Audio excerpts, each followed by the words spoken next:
For the third time in as many days, a New Jersey city has announced new coronavirus restrictions as cases across the state continue to mount.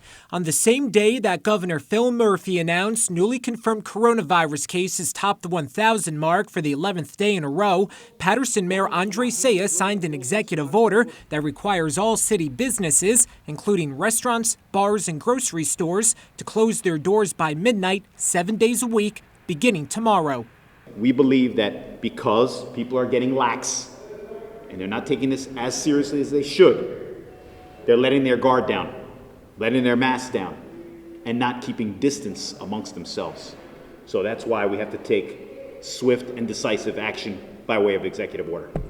The decision was also made after police say multiple restaurants and bars ignored social distancing and face covering mandates over the weekend. These are pictures that Paterson's public safety director, Jerry Spezial, took late Saturday night. There were, in one location, over 200 people that could hold 100. As I said, it was just beyond, and that was 2 nights in a row. So we cannot tolerate it. Under the mayor's executive order, restaurants can remain open for pickup and delivery service after midnight, but people are prohibited from gathering inside or outside of the business. Gas stations can remain open, but only to dispense gas. The mayor is also encouraging residents to stay home, especially at night. Do not leave your home after 9 o'clock. Practice social distancing. Wear your masks. Abide by what has been recommended by the CDC. Avoid large crowds and ultimately just keep your distance. Today's announcement in Paterson comes on the heels of Newark Mayor Ras Baraka and Hoboken Mayor Ravi Bala announcing similar restrictions in their cities.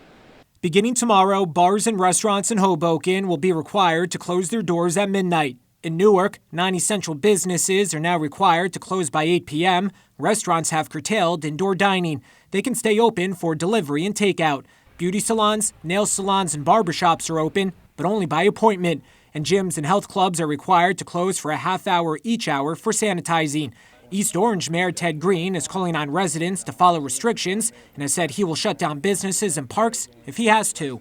Meanwhile, in New York, Suffolk County Executive Steve Bellone has announced fines against a country club and a resident. Bellone says the North Fork Country Club faces a total of $17,000 in fines after the club recently held a wedding with 91 attendees. To date, 30 people have tested positive for COVID-19.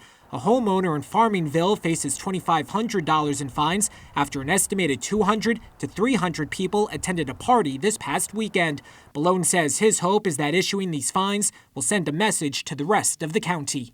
This type of blatant disregard for the well-being of others is not only extremely disappointing, it will not be tolerated.